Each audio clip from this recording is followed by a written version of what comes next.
बातमी बीडमधून। धारूर इथे बाजारासाठी आलेल्या ऊसतोड मजुराचं 4 जणांनी अपहरण केलं।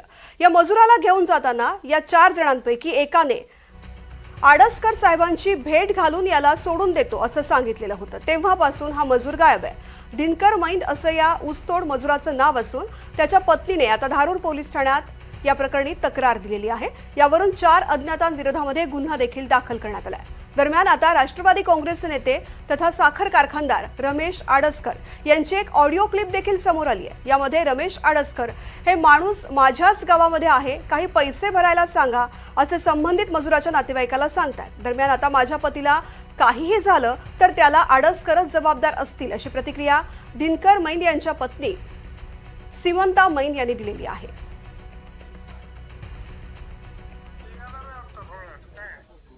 ते काय मॅटर आहे त्यांचा, काय आम्हाला ते फोन केलता। पैसे भरायला सांगा ना, काहीतरी असं कसं 50-60 लाख रुपये। बरं साहेब, आता तुमच्यापाशी बोलायचं म्हणलं कुठं यावं, काय आम्हाला तेवढं भेटतं अरेस्टला आहे इथं शाळेत। तिथं यावं का?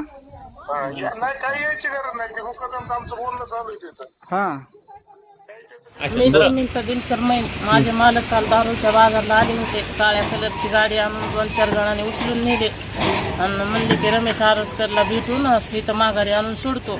काल 12 वाजल्यापासून एफआर फाडलाय, तरी पोलीस स्टेशन दक्षता घ्याय नाही। आडसकरनं माझा माणूस फरार केलाय। मेलं गेलं तर पोलीस स्टेशन आडसकर जिम्मेदार राहील।